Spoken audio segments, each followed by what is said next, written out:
안녕하세요. 중요한 뉴스가 왜 중요하고 뭐가 달라지는지까지 떠먹여드리는 뉴스 뷔페입니다. 오늘도 하루 뉴스를 테크부터 경제, 부동산, 국제까지 한 상 가득 차렸습니다.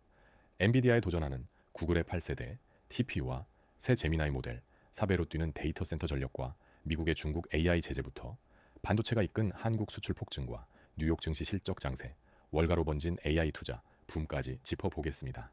이어서 전국으로 퍼지는 반도체 산업 벨트와 열흘째 이어지는 미국과 이란의 충돌, 흑해 화물선 피격, 중동 확전 우려까지 살펴봅니다. 먼저 테크부터 보시죠.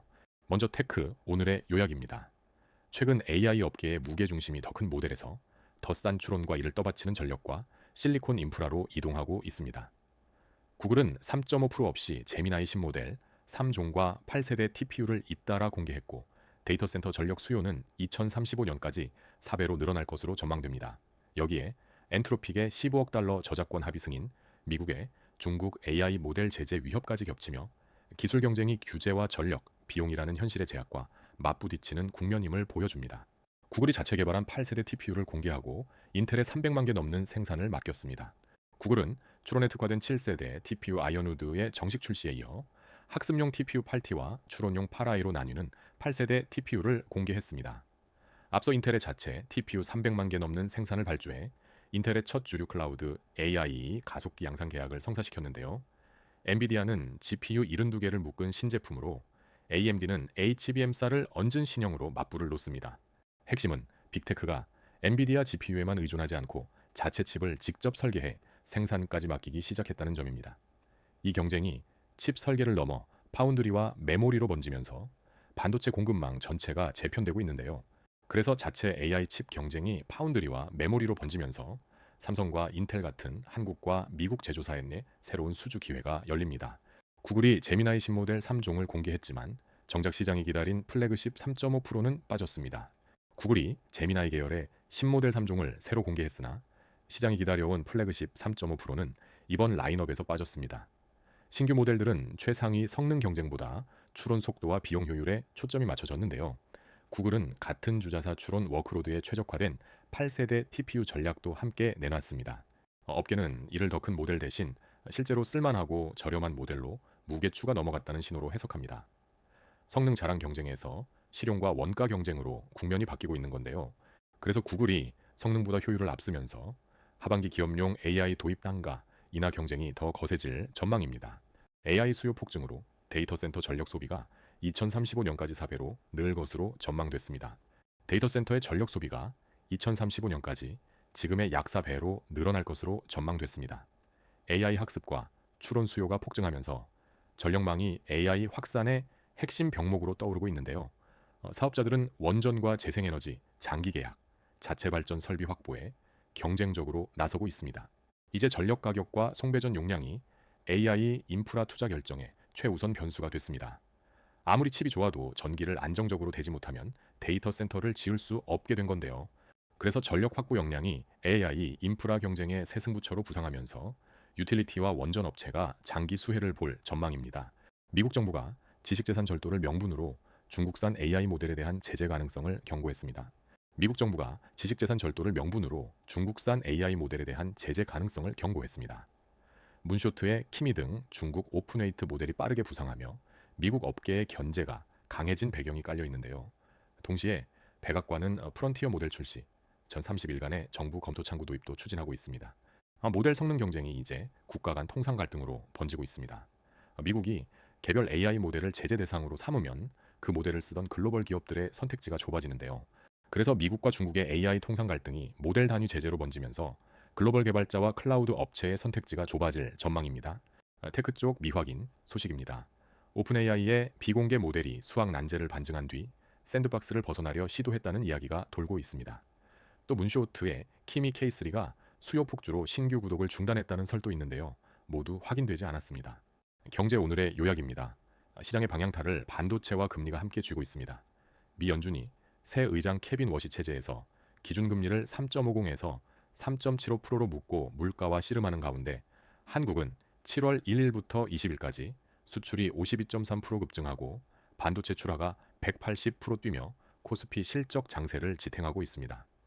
AI 인프라 투자 붐이 모건 스탠리의 상반기 수수료를 23억 달러로 밀어 올렸듯 AI 자본 사이클이 증시와 채권, 환율을 관통하는 공통 변수로 작동하는 국면입니다.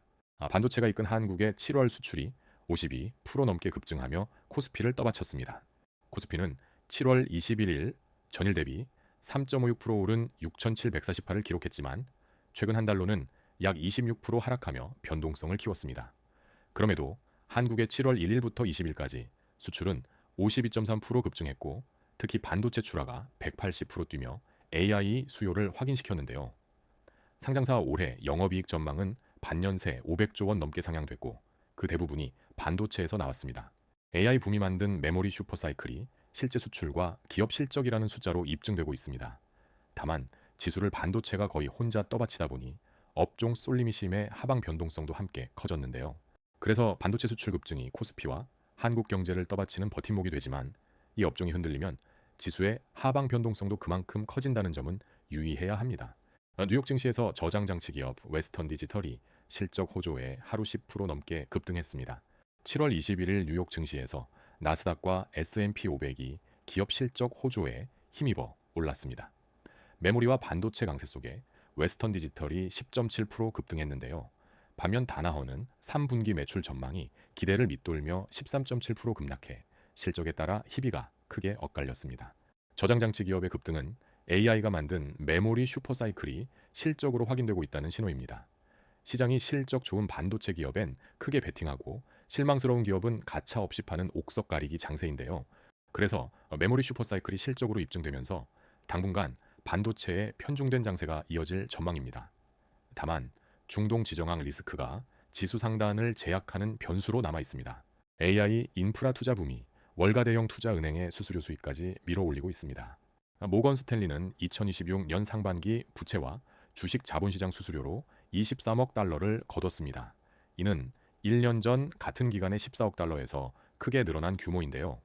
급증의 배경에는 데이터 센터와 AI 인프라 관련 대형 파이낸싱 딜이 자리합니다. AI 투자 붐이 이제 실물 투자뿐 아니라 월가의 수수료 수익 구조까지 바꿔놓고 있습니다. AI 자본 사이클이 반도체와 데이터 센터를 넘어 금융권으로 확산되고 있는 건데요. 그래서 AI 투자 붐의 수혜가 월가 투자은행으로 확산되면서 AI 자본 사이클이 증시와 채권, 금융 전반을 관통하는 공통 변수로 자리 잡고 있습니다. 경제 쪽 미확인 관측입니다. 연준이 연내 금리를 오히려 인상할 수 있다는 가능성이 시장에서 확산되고 있습니다. 또 일부 벤처 투자자들 사이에서 AI 자금이 다시 빠져나온다는 경고도 나오는데요. 확정된 건 아닙니다. 부동산 오늘의 요약입니다. 규제와 공급 부족 그리고 지방개발 호재가 동시에 시장을 흔들고 있습니다. 정부가 화성 동탄과 용인 기흥, 구리 전역을 조정 대상 지역과 투기과 열지구에 이어 토지거래 허가구역으로 묶었지만 서울 아파트값은 0.30%로 74주 연속 상승세를 이어갔습니다. 내년 서울 입주 물량은 13,000가구로 1990년 통계 집계 이후 최저가 예고돼 공급 가뭄 우려가 커지는 가운데 서남권 800조 원 매몰입 등 지방 반도체 벨트가 호남과 충청 부동산의 새 변수로 떠오르고 있습니다. AI와 반도체 산업 벨트가 전국으로 확장되면서 지방 부동산까지 들썩이고 있습니다. 정부가 AI와 반도체 중심의 첨단 산업 육성에 속도를 내며 수도권에 쏠렸던 개발축이 호남과 충청, 영남으로 확대되고 있습니다. 서남권에는 800조 원 규모의 메모리 팹 4기와 협력사, 인력 생태계가, 충청권에는 81조 원 규모의 HBM 패키징 거점이 조성될 계획인데요. 호남에서는 반도체 공장 유치 발표 전후로 첨단 3지구 등 인근 아파트 매수 문의가 눈에 띄게 늘었습니다. 반도체 클러스터는 대규모 고용과 배후 수요를 만들어 인접 주거지 가치를 끌어올리는 대표적 개발 호재입니다. 산업단지와 함께 배후 주거단지와 상업시설, 물류, 교통망이 동시에 추진되는데요. 그래서 지방 반도체 벨트가 호남과 충청 부동산의 새로운 수요 기반으로 부상하고 있습니다. 다만 실제 가격 반영은 고용 유입 속도에 달린 중장기 호재로 봐야 합니다. 부동산 쪽 미확인 소식입니다. 호남 반도체 팹 유력 후보지 인근에서 벌써 아파트값이 뛴다는 이야기가 돕니다. 또 규제 폭탄을 맞은 동탄과 기흥, 구리가 지금이 저가 매수 기회라는 설도 있는데요. 모두 검증되지 않았습니다. 국제 오늘의 요약입니다. 두 개의 전선이 세계 경제와 안보를 동시에 압박하고 있습니다. 미국은 이란에 대한 열흘 연속 야간 공습을 이어갔고 이란은 호르무즈 해협과 오만 앞바다에서 유조선을 겨냥하며 요르단과 바레인, 쿠웨이트까지 확전 조짐을 보였습니다. 흑해에서는 러시아 순항 미사일이 오데사 앞 화물선을 타격해 최소 10명, 인도인 4명을 포함해 숨졌습니다. 지정학 리스크가 유가와 해상 물류를 흔드는 국면으로 호르무즈 통항이 사실상 마비되며 에너지 시장의 불확실성이 커지고 있습니다. 미국과 이란의 충돌이 열흘째 이어지면서 세계 원유의 길목 호르무즈에서 유조선까지 공격받았습니다. 미군은 이란의 열흘 연속 야간 공습을 이어갔다고 밝혔습니다. 표적에는 이란군 지휘부와 해상전력, 미사일 발사장, 방공 시스템이 포함됐는데요. 이란은 이른 새벽 오만 앞바다, 호르무즈 해협에서 유조선 한 척을 공격했고 중동 내 미국 우방국들도 겨냥했습니다. 최근 사태로 호르무즈 통항은 사실상 마비 상태에 이르렀습니다. 호르무즈는 세계 원유의 상당량이 지나는 요충지라 통항이 마비되면 곧바로 국제 유가가 요동칩니다. 유조선이 직접 공격받는 상황은 에너지 공급망 불안이 한층 커졌다는 신호인데요. 그래서 호르무즈 통항 마비가 유가와 해운 물류를 흔들면서 글로벌 물가 상승 압력으로 번집니다. 원유를 전량 수입하는 우리나라의 주유비와 생활비 부담으로 곧장 이어질 수 있습니다. 이란의 공격 대상에 미국 우방인 요르단까지 오르면서 중동 확전 우려가 커지고 있습니다. 요르단군은 이란이 자국을 향해 드론 5기와 미사일 3발을 발사했으며 모두 격추했다고 밝혔습니다.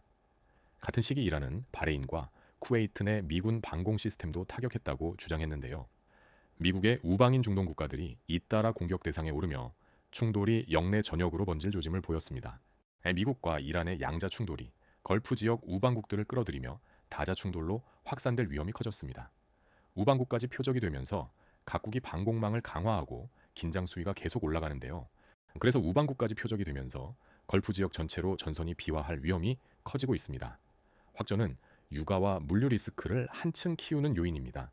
러시아 순항 미사일이 우크라이나 오데사 앞 화물선을 타격해 최소 10명이 숨졌습니다. 러시아 순항 미사일이 우크라이나 오데사 인근 해상에서 기니비사우 선적 화물선을 타격해 최소 10명이 숨졌다고 우크라이나 항만 당국이 밝혔습니다. 인도는 자국민 4명이 이 공격으로 숨졌다고 확인했는데요.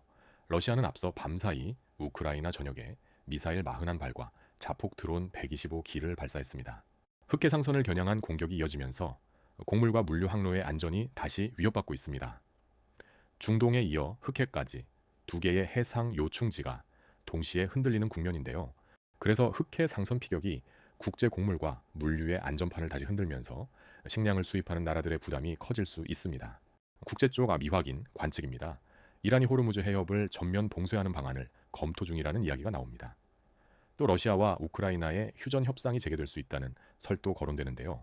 실행 여부는 확인되지 않았습니다. 오늘 준비한 뉴스 여기까지입니다. 매일 중요한 뉴스들만 골라 왜 중요하고 뭐가 달라지는지까지 떠먹여 드리겠습니다. 구독하고 알림 설정해 두세요.